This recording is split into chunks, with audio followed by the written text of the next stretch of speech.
Hello and welcome. I'm Luke and welcome to another episode of The Future is Electric. If you haven't already, please hit the red subscribe button below, as well as the notification bell, so you are notified every time we upload an episode. If you haven't caught along, it's once every 2 weeks on a Thursday. But let's dive right into today's episode.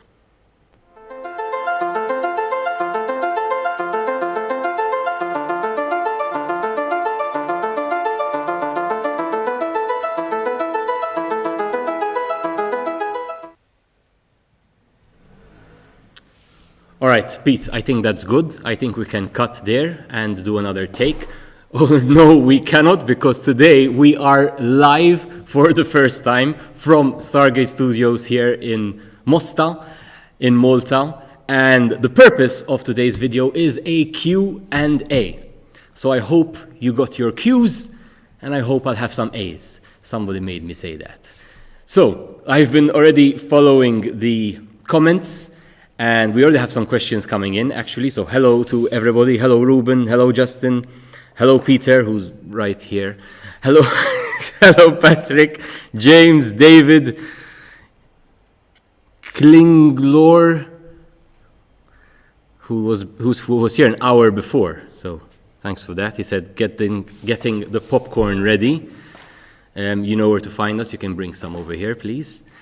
So I'm going to start diving right into the questions. The first question here is coming from Ruben, and he's saying, can you discuss battery life and the average percentage per year? How much it drops, I assume.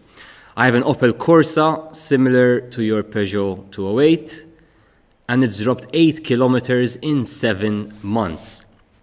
So Ruben, I think the first thing you have to keep in mind here is that the kilometer rating you're seeing in your dashboard, that is what the car is estimating you're going to get on a full charge, which is being calculated based on how you drive. So obviously if you start to press the accelerator more, you're going to waste more energy, how you drive, and more critically, the weather.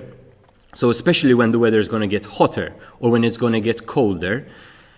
And the distinction of that is 25 degrees Celsius. So 25 degrees Celsius is our ideal temperature. Once we start to go far away from that, here in Malta, we're rarely far away from that, except now where it's relatively very cold here. Once you start to go far away from that, the car is going to use energy generally to cool the battery, to heat or to cool the battery. And that's what's going to affect your range. So it doesn't necessarily mean, because you're seeing 8 kilometers less than what your car is actually rated for, and probably 340 kilometers with the Corsa, that means the battery has degraded. In fact, some time may pass and you'll see the range go up again. Most probably that is the case. So Justin says, ready to be electrified. Hello, Justin. Honda or Hyundai? Well, we only have one electric car at the moment from Honda, and Hyundai have several available. So, hi, Patrick. Patrick is the awesome person who has printed the official merch. So hello, and thank you, Patrick. Hello, James. Hello, David. Is Joel near you, David? Mohammed. Hello, Mohammed. Congrats on your live stream. Thank you, Anthony. Hello, Andrea. Hello, James. Hello, Steve. Hello, Simon. Hello, Patrick. Patrick has a question. So let's start this session. How's the future looking? Will hydrogen be the key to aid long range and efficiency? Well, Patrick, I've recently just done an episode on hydrogen. And unfortunately, once you look into the details, I don't think hydrogen should be used, especially in small vehicles, cars, even trucks, where hydrogen might be used in the transportation industry and is in the long haul, maybe very large trailer trucks. It makes sense to go hydrogen, or possibly ships or planes maybe as well. But hydrogen for cars, although there are some brands who are pushing it, really doesn't make any sense. And it doesn't make sense because that hydrogen is not readily available as it's unfortunately being made out to be. Hydrogen is not readily available. Hydrogen has to be made from something else. And at the moment, the world produces 95% of that hydrogen from natural gas. The same gas we're currently burning in our power station here in Malta, which is not a renewable resource. It actually makes the situation worse because you're converting it from natural gas to hydrogen instead of, you're better off burning natural gas straight away. So I don't think hydrogen, hopefully, should play a role, especially when it comes to cars. So what else? Ooh, there's a lot of comments. I've lost track. How's the future looking? How's the future looking? Hopefully it's electric. Hello, Alexander. Hello, Thomas. Agree with Patrick. Hey, Luke. Well done for going live. Justin said, congrats on the 1,000 subscribers. Thank you, Justin. Joseph, hi there. Okay, we have another question. For people... Click top chat and make it live chat. Top chat? Okay, thanks, Pete. More comments there. Live chat. Got it. Thanks, Pete. So, Joel, 3D printing nerd. Hello, Joel. Thanks for joining. So, Joel was in Malta a few months ago, and we were shooting with him here at work. He has a YouTube channel all about 3D printing, getting close to 600,000 subscribers, right? I believe, Joel. And Joel ends his videos with one very important phrase, which is fight for a cause you believe in. And he ends all his videos like that. And I think it's so important. I think that's partly the reason why I'm doing this, is because I think as a civilization and as a human species, we really need to clean up our act. Now that we have a way to do so, I think we really need to fight for a cause we believe in. And that's why I'm doing what I'm doing here. So thanks, Joel, for tuning in. All right, we have another question from Thomas. For people who don't have a garage, drive-in, etc., or no chargers nearby, infrastructure needs to keep up. Definitely, I mean, yes. And I think that is going to be the case, especially here in Malta. Most of the population is living in flats, and it may not necessarily have access to a garage. So I think the infrastructure, the public chargers, I think in Malta here we're at around 360 public chargers. And the plan, at least, is to increase them to 1,400. So it will be quite a significant increase by the end of next year, I believe, or this year, end of this year. We have to see how that's actually going to play out, though. I think the improvement here has to come from private companies starting to invest in the charging infrastructure. It's extremely disappointing that our supermarkets haven't caught on to the fact that they can start offering charging in their parking bays, which can be free to customers, to convince people like me and other people from the electric community to go to that supermarket to, besides buying, but also charging their car. And they can also do it as a cost and run it at a profit. So it's quite disappointing that we haven't seen this happen here in Malta. All over Europe this has happened, and yet for some reason we're still lagging behind over here. So what else? Joseph Buhajar. Have a Renault Zoe 2021 and use it frequently. Ooh, comment just vanished. Okay, next one. Okay. My future is electric. Have a pedal assist bicycle. Joel.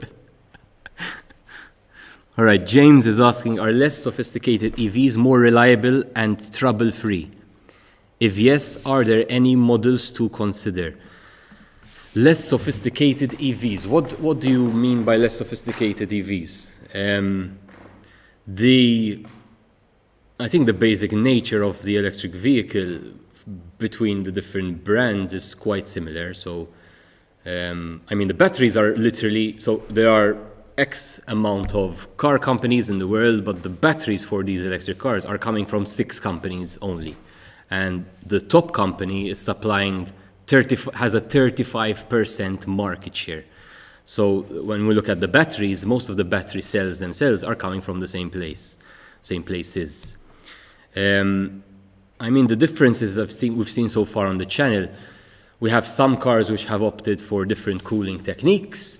So maybe that's different. The electric motor, for the most part, again, is quite similar between the cars.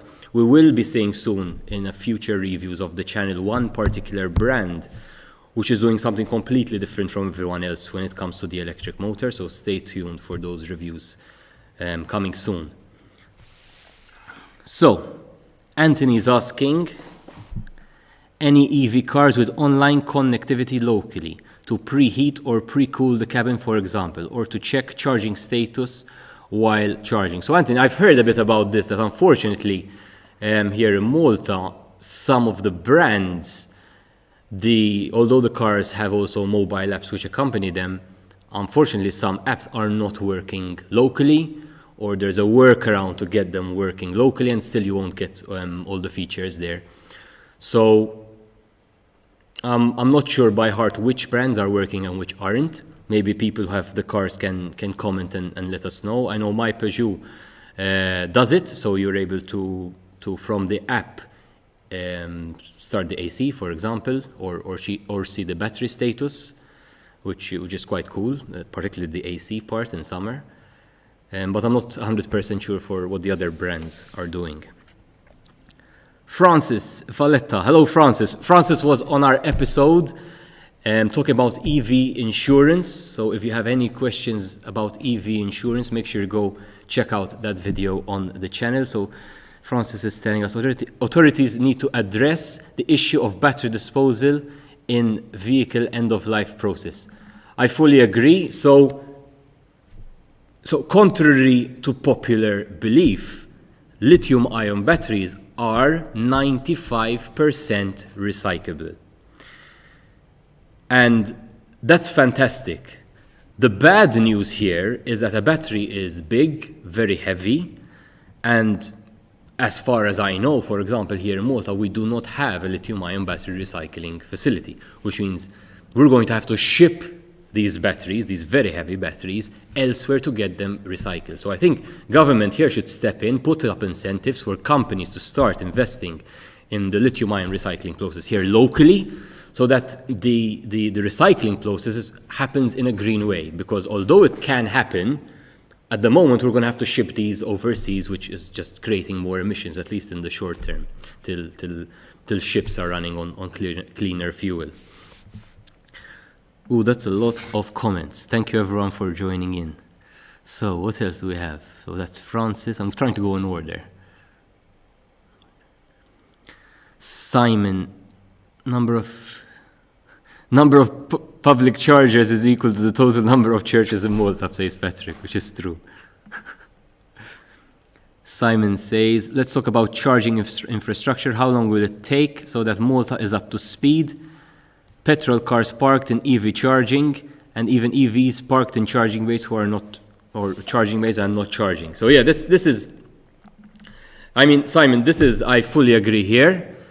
I think the public awareness has improved with regards the charging bay. So I at least feel that I'm seeing them iced, as we say, which is when an internal combustion engine car is occupying a charging bay, ICED, less often. But it still happens, and it's still happening because we do not have, although there is a law which says you can't do it, we do not have the enforcement to go with it. And this is we're going to have to wait on the authorities to start acting, whether it's the local wardens or the police who generally at the moment take the approach of, calling the owner and asking them to move, but I don't think that's going to work in the long term here. So I hope we see some results here from the relevant authorities in terms of actually protecting these charging bays. Hello, Andrew. Hi, can you recommend a family car to use in Malta which has a good price and which is efficient and has some nice tech? So, family cars, we've seen quite a few on the channel. The SUVs have become sort of the buzzword and the car of choice for many people. We've seen a few on the channel. We've seen the e-Niro, we've seen the Peugeot 2008. The Leaf is also quite a big car, maybe not as big as the others. Of course, Mercedes have their offering as well. We're going to see soon, the next review coming up is going to be the... I've blanked out, we're live. But you're going to be seeing a lot more reviews coming up about that, big family cars. The bigger problem at the moment with electric cars is we have fewer selection when it comes to the smaller cars. So the bigger cars, there's a lot to choose from. The smaller ones, at the moment, there hasn't been a huge selection. Although there are a few, there hasn't been a huge selection. And to be fair, the price on the smaller ones was a bit expensive at the moment. Something, again, which is going to start improving. Oh, wow, so many comments. Thank you, guys. So... Okay, Joseph saying, does charging my Renault Zoe 2021 to 100% cause damage to the battery life in the long run? Great question. So we hear this a lot because we're generally told that the best charging practices are to keep the battery between 20% and 80%. However, most cars, in fact, if you're watching the reviews, I generally mention the battery capacity and the usable battery capacity. So even when you charge the car to 100%, as you're seeing on the dashboard, the battery cells themselves are never actually charged to 100%. They are charged to 100% of their usable capacity. And automakers are doing this because, yes, charging batteries to a true 100% does or can lead to faster degradation. But as I said, most automakers are including this buffer already, so even 100% on your dashboard isn't actually 100% on the cells. Now, some manufacturers, you actually get a recommendation. So Tesla do this, for example, that by default, the car charges not to 100%. That's because Tesla do not state what their usable capacity is, as far as I know. And that's why they're doing this. I think if your automaker is recommending you charge to 80%, then I would follow that advice. If your car isn't recommending that, then I would charge to 100 without any worry at all. Because generally that car would have the buffer at the upper end to protect against that. What's generally not advised is to charge your car to 100% if you intend to leave it not being used for a while. Generally when it's up to 100%, you generally want to start discharging it the next day or whatever. All right, Justin, don't you think that if we seriously going to adopt electric cars, vehicles, especially public transport, there is a massive electricity supply issue? Fantastic question. And we have a video about this topic coming out very soon. I think there's two factors to this equation. There is electricity supply and electricity distribution. And we're going to be looking into both of these in a future video. So I'm not going to get into them today, but we're going to be tackling that very soon, especially if we're here, the case in Malta. All right, so Alexander is telling us that the Hyundai app works in Malta. That's the question from before. And the Mini app also works in Malta.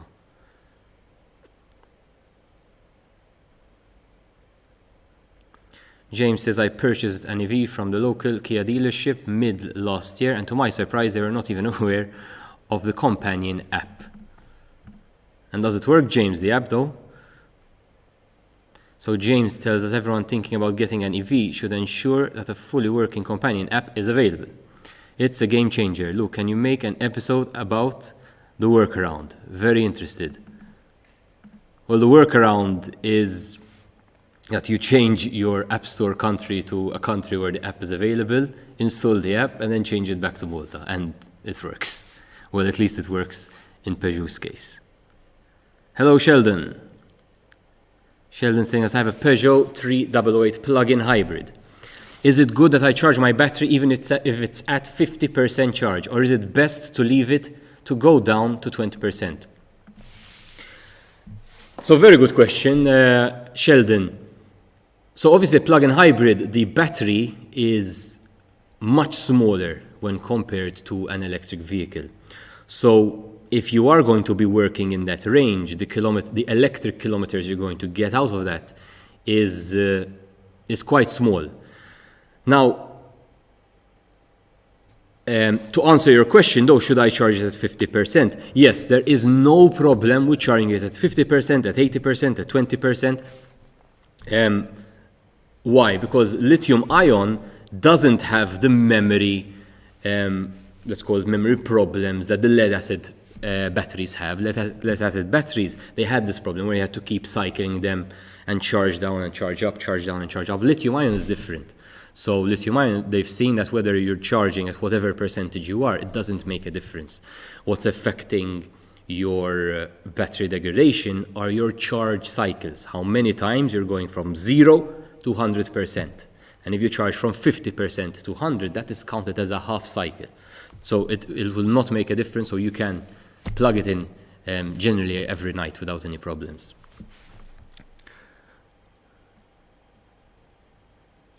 Patrick saying commercial taxis or cabs should not use the public chargers in my opinion, since it's a business. Maybe they get a lower rate on their own stations. I mean, interesting, Patrick. I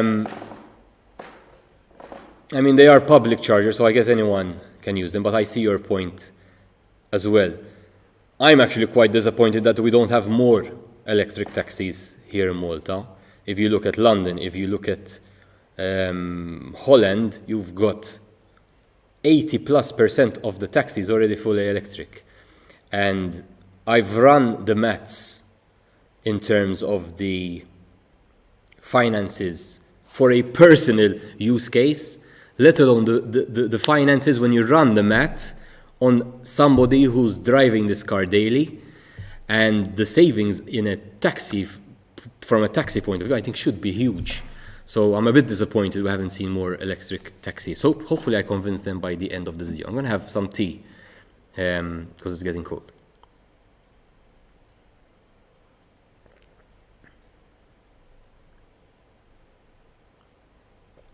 Another question from Sheldon. The charger that I have is the one that you plug in to the home socket, so a normal 3-pin socket, which I think is being provided with a lot of electric cars. I'm quite disappointed that some brands are only giving you that cable. I think the Type 2 to Type 2 connector should be given by all car manufacturers and all dealerships. Unfortunately, not the case. We're getting the standard 3-pin plug. I don't think that helps in convincing people, because that is the slowest way to charge. You go to plug it in and it's a 25-hour charge probably. So I don't agree with the car brands who are just giving that 3-pin plug. But what was the question? The question was, is it better to install a home charging station? As on the Peugeot website, it is saying that it is not recommended to charge using the plug. Right. So I will always recommend that you install a home charging stations.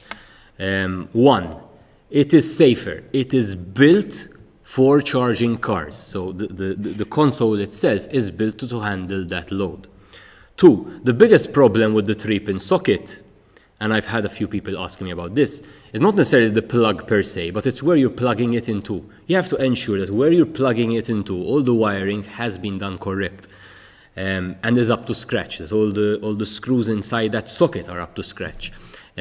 This is a lot of power going through when you're charging. It's the equivalent of having a kettle boil for hours on end. And you want to make sure that your wiring is up to scratch when you're charging on that 3-pin plug. So I worry about the 3-pin plug, not more what's being given with the car, but more so where you're plugging it into, especially if you're plugging it somewhere where you don't know the infrastructure, hotel, etc. So I will always recommend the home charger. The great thing here, because it is a bit of an investment, they're not cheap. Some brands are giving the home charger with the vehicle, which I think is fantastic. Others are not, and that is a 400 to 700 euro expense. Besides the safety, you also have the opportunity to get the charging speed. So just to put you in perspective, my Peugeot 208, if I charge it on the 3-pin socket which comes with the car, it will literally take 25 hours to charge, which is just, I don't think that is feasible. With the home charger and at the maximum speed that my car allows, the same car can charge in 4.5 hours, which I think is much more reasonable. So you also have this opportunity of getting more speed with the home chargers. I will always recommend home charger. The great thing, I'm going to blab on about this a bit longer. The connection for all the different brands in Europe has been standardized to Type 2. So if you were to buy another electric car in the family, even if it's not of the same brand, that charging station is going to be common for both, which I think is fantastic. More questions. Klinglore says, I asked our future overlord ChatGPT to make some questions for you. Here's one. Ooh, I have the AI asking me questions too. How does the development of electric vehicles impact the future of public transportation? That's quite a good question from an AI. What do you think? How does it I think it has huge impacts. I think it does. The electric vehicles, and this is what people fail to realize, doesn't impact the transportation industry. This impacts a lot of society as a whole, because we have to stop thinking as cars as just a means of transport, which we refueled in one place at a petrol station. But now we have to start thinking about cars that we're going to charge at home, that we're going to charge when we go out to a restaurant, when we go out to the cinema, when we go out to the mall, to the supermarket. So these places which didn't play a role in refueling our vehicles now are going to play a role. Besides that, I think an interesting thing I see happening is we're also failing to appreciate that having these 50 kilowatt, 50 unit batteries moving around wherever we want, this is a huge amount of stationary storage which is going to become available. So what they're already testing abroad, and it started happening in real time abroad as well in some countries, is what we call the bidirectional charging. The Sunleaf, which we've spoken about on the channel, has this already. The Mitsubishi plug-in hybrid has this already, so it was the Japanese brands that brought this first, but we're soon going to see this happening with all the other brands as well. It's basically a situation of vehicle to grid, where when you arrive home, you plug in your car not to charge, but to feed energy out to the grid. And that is an opportunity for you, as the person who owns the vehicle, to make money. So basically, you give the grid energy when you don't need it at night, and when the grid needs it a lot, 8 p.m., peak hour. And at 2 a.m., when everyone's asleep, the grid gives you back the energy because then there's ample supply. And I think this is has huge implications for the future. Thank you, ChatGPT, for asking this interesting question. All right, so Anthony says the price to recoup a Type 2 charger and its installation is quite high. That's very true, because besides the 600 euros or so Type 2 charger, obviously there's all the installation cost. Yet several countries are offering grants to help individuals or countries. Shouldn't Malta follow? Yes, Anthony, Malta should follow. So we've seen some fantastic grants when it comes to the purchase of the vehicles, the best in Europe at the moment, at 12,000 euros cash back for buying an electric car and scrapping another car, 1,000 euros at the end is for scrapping. I think there should be grants for the charging stations, not just for the individuals, but for the businesses as well. I think this will be a further incentive for people to start installing them. So I am with you. Unfortunately, I do not make the rules. Daniel. Hi, Luke. Your petrol head friend here is watching and supporting anyways. Yes. Tea time.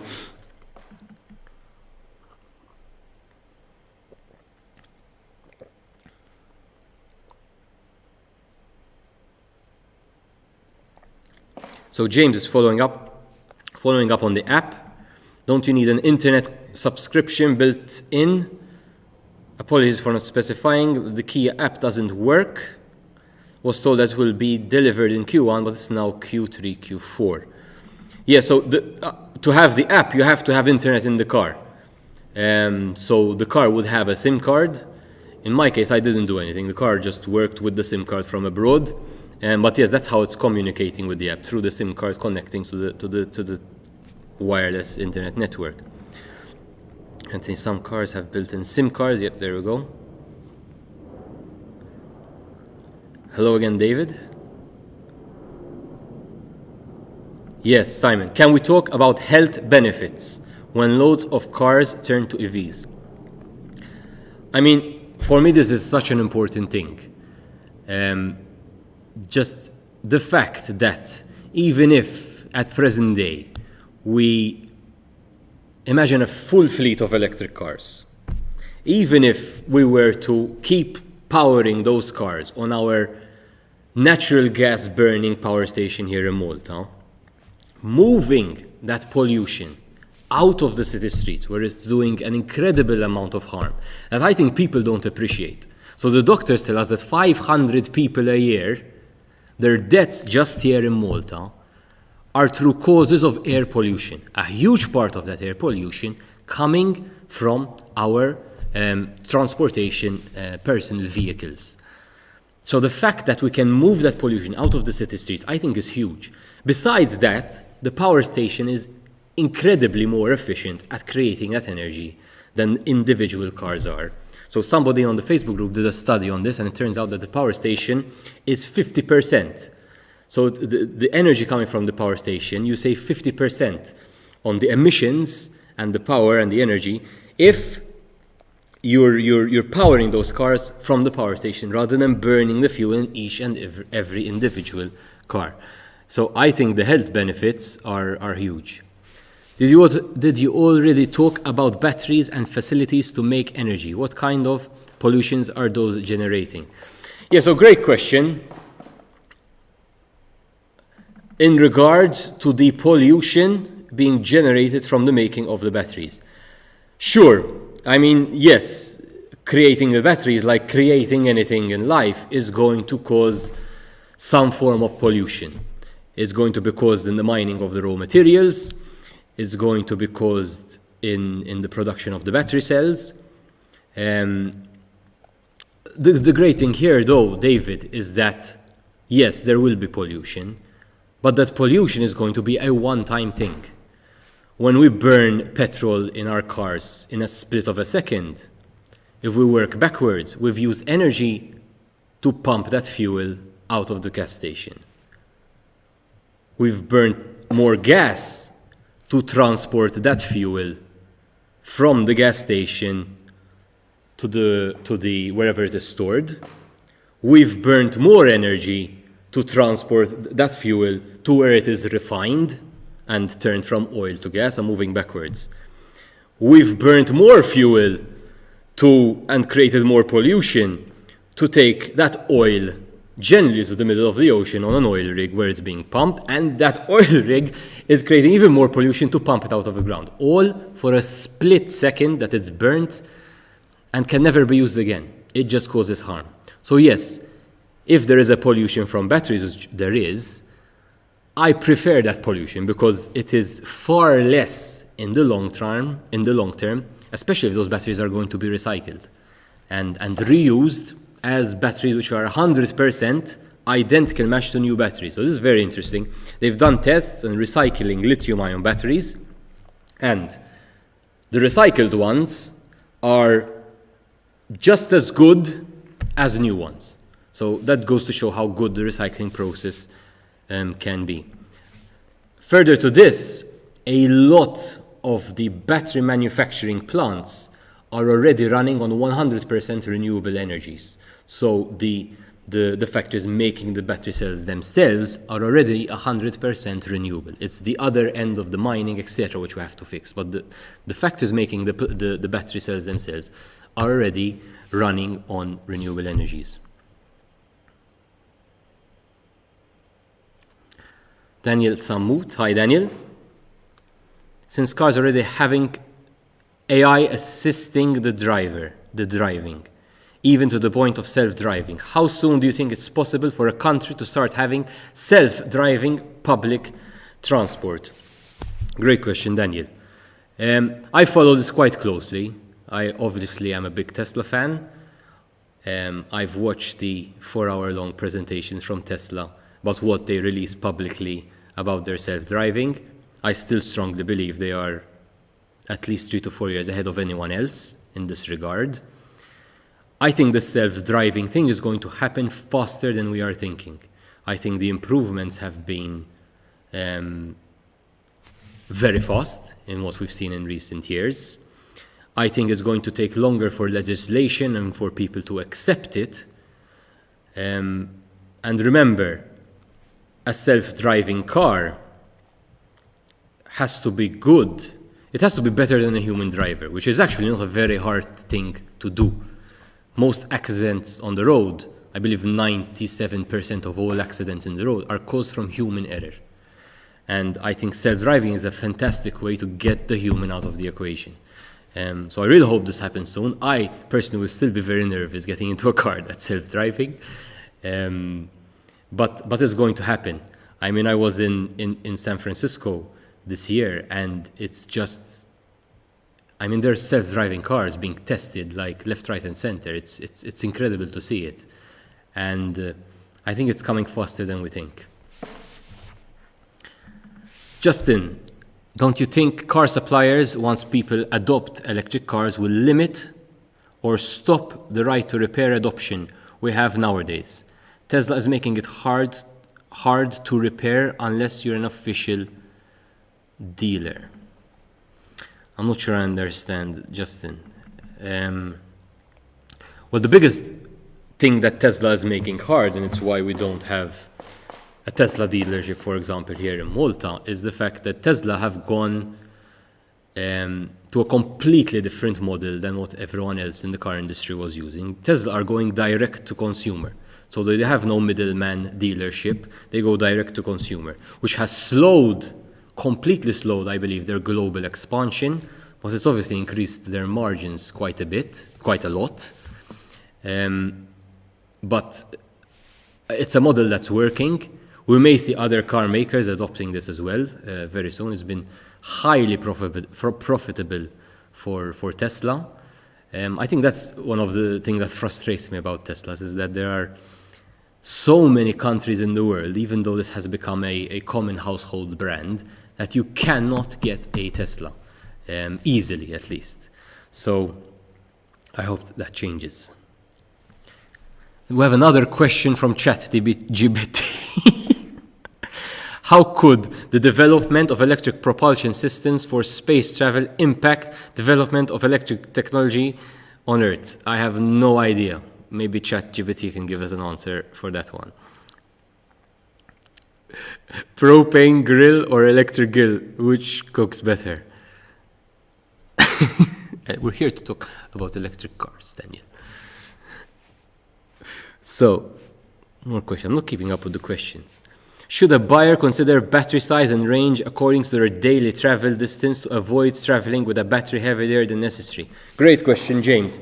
I think, yes, that should be an important consideration. I think all the electric cars on offer at the moment, from the smallest, well, just the smallest, have ample battery range for a country like Malta, especially for people who have the facilities to charge at work or at home. I think the small electric cars are giving more than enough range than people need. So I think, yes, you should, when you're buying a car. And we've seen on the channel, we're going to see more cars where you can pick the battery size, right? Do I get a small battery? Do I get a big battery? Obviously, you save a lot on cost when you make that decision, but also that impacts your range. All right, we have a question. Corinne. Hi, Luke. If one applies for the new meter with NM Malta to charge an EV, is there a specific application or is it an application for the normal meter? Thanks, Corinne. Yes, there is a special application. You have to, there's a special, what we call the EV meter. There is an application. I did a video about this, about NM Malta's EV charging scheme. You can go check it out. And in the description of that video, you're going to find the link of all the details, including the link for the application. So it is not a normal meter. It is a specific EV meter to be used only to charge your EV, essentially. Follow up, David. Follow up when you get to it. That's about, what about the disposal of dead batteries? So, David, batteries are 95% recyclable. So there is no real thing as a dead battery.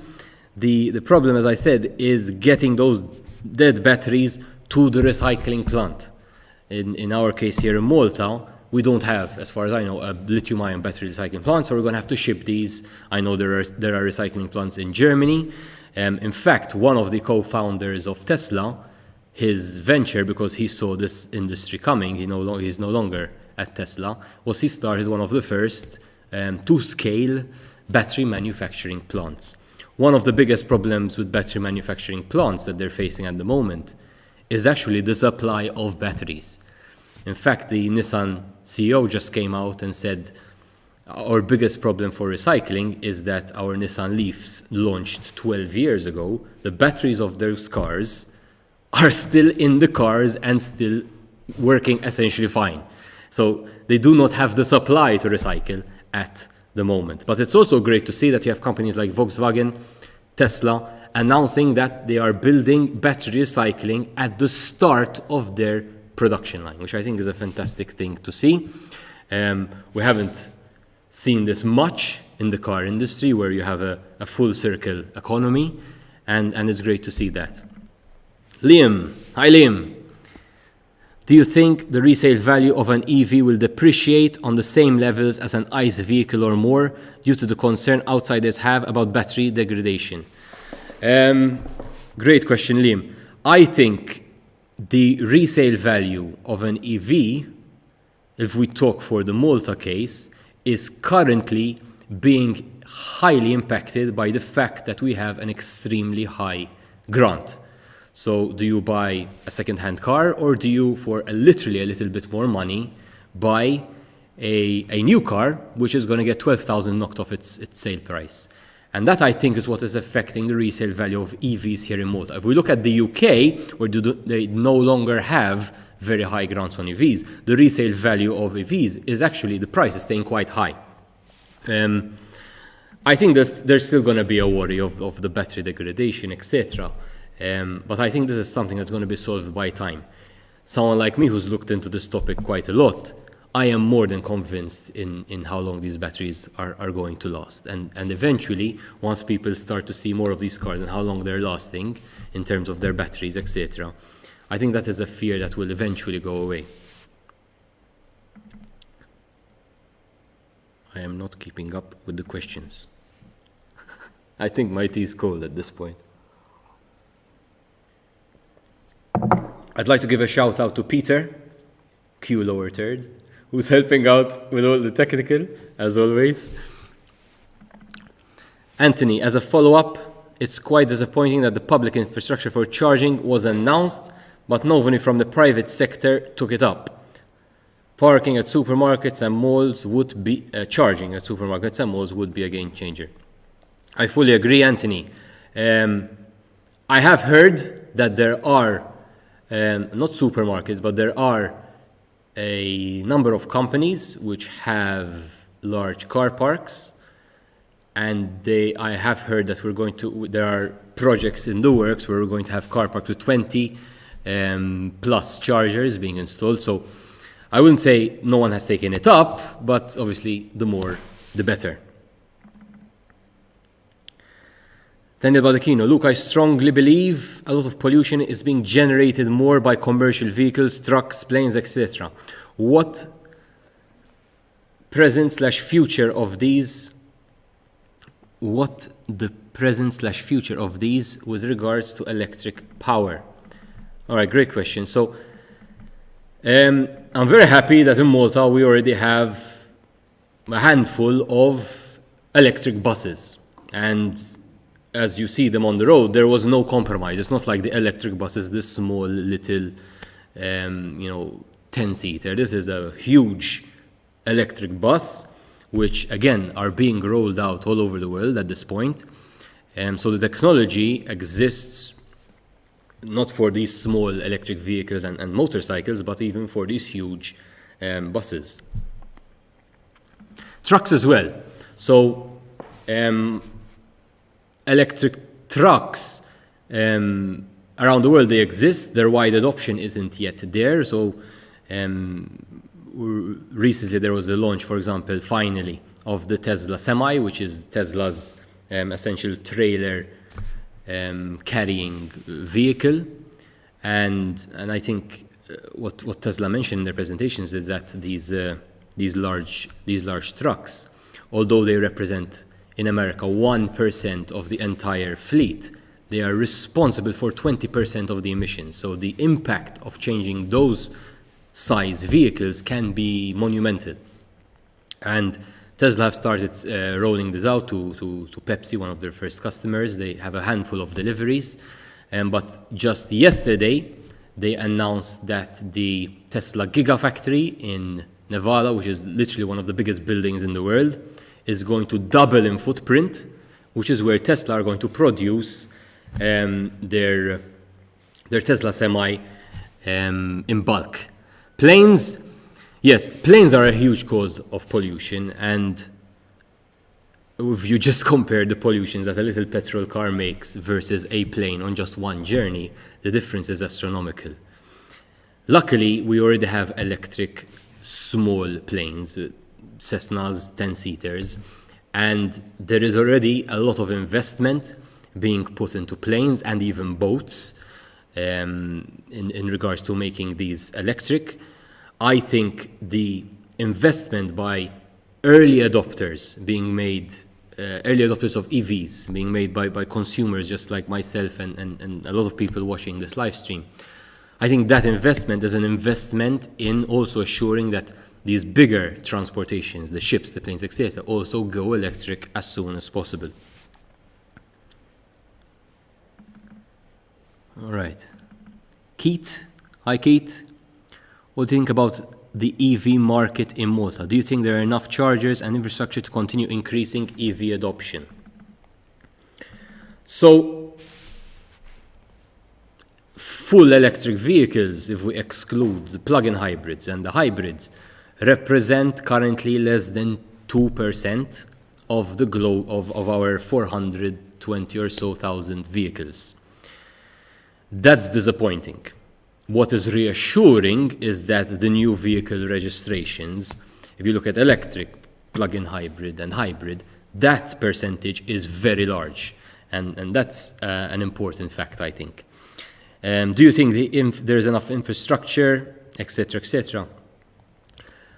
I think 300 some chargers are enough for our current level of electric vehicles. And I come to that conclusion because whenever you open the Charge My Ride app, which shows you a live view of which chargers are available, of these 360 chargers, you have 90% of them available whenever I have checked.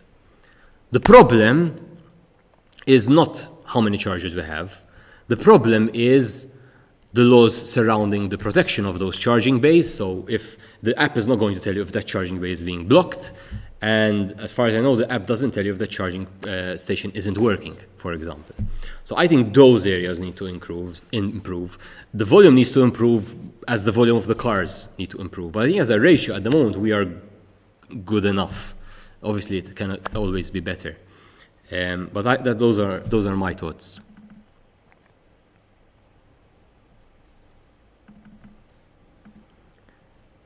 Dinamica Records says, "Hi Luke, what's your opinion on the sustainability of battery manufacturing and battery decommissioning? Read some articles, but they are still far from being sustainable."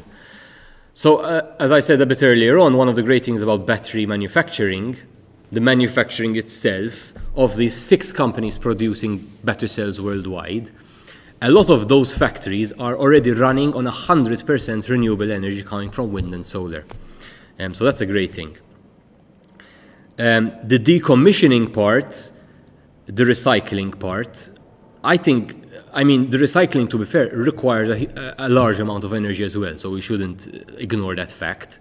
You need a lot of energy to generate a lot of heat, so you can separate out the different elements in those batteries, the cobalt, the aluminium, etc., etc. So yes, even in the recycling, we're going to use a lot of energy, but luckily, in theory, we can get that energy from renewable sources as well. Liam, I also feel that this YouTube chat feels like a St. Martin's reunion. All right, Pierre, my dad, the person who convinced me to go electric, is asking, is it safe to drive an electric car in wet weather? Yes, it is. The battery is 100% sealed. It's not like you're going to suddenly get an electric shock, although you shouldn't, even if you pass from these flooded roads we get in Malta, even though you shouldn't. The battery is IP67, which means it is watertight, and as far as I know, it means it can be submerged as well, just cannot be kept submerged for a long time. So, yes, it is more than okay to not only drive your car in wet weather, but also charge your car in wet weather. Thank you, David, and thank you, Joel. Thank you for tuning in.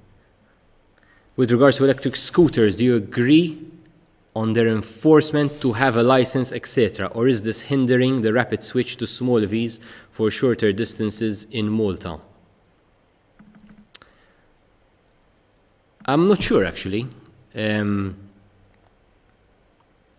I didn't know you need a license for an electric scooter, actually, because electric cars, you still get a license, but the license is free, right? So I'm not exactly sure there of the situation with the scooters, but I will check that out.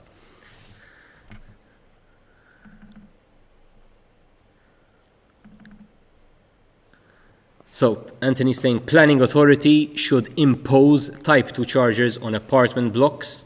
I think the UK already does that for new buildings. So you are correct, the UK is doing that. And Anthony, well, by law, we already have in place at this point that any car park, whether it is in a private or public space, so it can be a car park underneath a block of flats, has to, by law, have the preparation works for chargers to be installed in a percentage of the spaces available.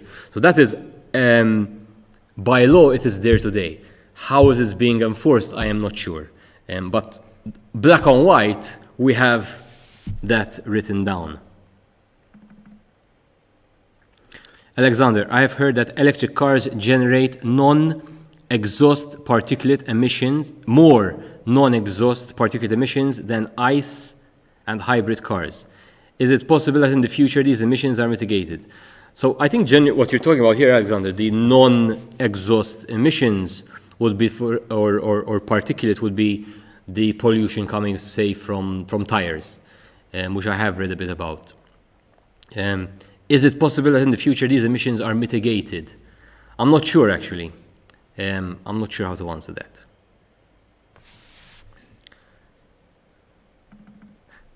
Miles, hi Luke, long time viewer here. I'm looking to buy my first EV. Where would you recommend I start? Thanks. Miles, I recommend you watch all the reviews on my channel. It will be a nice, at this point, I think it will be a good 1 hour marathon of watching the car reviews. I think you should start there. What are the potential implications of widespread adoption of electric vehicles on the road infrastructure and will lean? Ooh, I have to read that again. What are the potential implications of widespread adoption of electric vehicles on the road infrastructure? And will it lead to an aesthetic redesign of roads as we know them? Ooh. Is this another ChatGPT question? That's quite one to think about. Will it lead to the redesign of roads? I mean, I guess it might. I mean, I think we need to start thinking long term where these charging bays are going to be. I think that's probably it. I mean, redesign of roads. There already are in the works abroad roads which recharge the vehicle wirelessly. So we might have to dig up all our roads here in Malta again in the future and install these charging roads. But we'll see. Jason, I was told conflicting information regarding charging the car at home using the standard 3-pin wire. My issue is safety and not charging. Conflicting information. I mean, the 3-pin plug is being supplied with the car. As I said earlier, I think the bigger worry with charging on the 3-pin plug is where you are plugging into. Is the electrical wiring done up to scratch in that socket? I think that's where the worry should be. But again, I always recommend Type 2 home charger. The Turban Nation says, I bought a hybrid Captur RS in July and I can't express how I love it. 20 euros petrol a month and 10 more for charging, 4.2 litre per 100 kilometers as well. 4.2 liters per 100 kilometers as well, be on a Vespa. So great to hear that, Turban. Your next car though has to be full electric. Okay, then the savings are even bigger. Noel, is there enough raw materials for batteries to sustain the projected EV adoption? Fantastic question, and it's important we start looking into this. The answer is twofold. The answer is yes, and the answer is no. It is yes. It is yes because there are enough raw materials in the world to make all the batteries we're going to need, not only for the cars, but also for the stationary storage, etc. The biggest problem today is the availability of that material, of those materials. In particular, the bottleneck is lithium. So lithium, historically, when compared to all the other elements we have in our batteries, has not been mined for a long time. We've been mining lithium for just around 30 years, where if you compare it to the other raw elements in the batteries, those have been mined for hundreds of years. And before electric cars came about, the lithium mining was just for, in small amounts for mobile phones, laptops, etc. So the biggest problem is the bottleneck with mining lithium. So that's what's really holding us back at the moment. Now that is being solved twofoldedly. One, the mines are increasing. And two, we're also seeing already batteries which are going to replace lithium.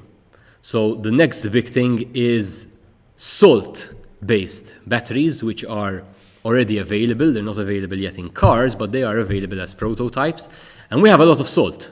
So there shouldn't be a problem there.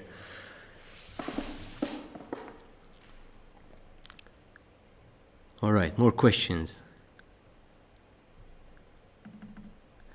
Daniel Gott says, look, I find it strange how we don't see energy regeneration on cars, such as PV panels on the upward facing panels. Am I missing something? Fantastic question. So Daniel, there are two brands of cars which you can order solar panels on the roof. So it is available. It's available as an option though, so it's not coming on the standard vehicles. I haven't seen them in Malta yet. The problem is the solar panels are not efficient enough yet to justify the increased cost of putting that panel there.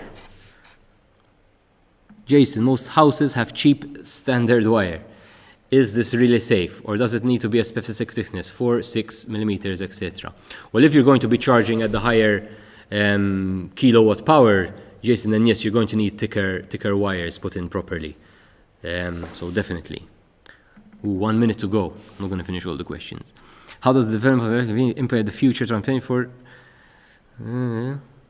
Is if for some reason you end up on the road without any battery charge left, is there any quick solution for you to have yourself up and going? Examples, petrol cars can carry jerry cans with fuel. Well, you can get these wireless battery packs, right, Pete? No, it won't work. I think you'll have to call your local towing truck service there. Just don't end up with no charge. They do show up with a big battery though and then charge you. At least abroad. I'm not sure what they do here locally.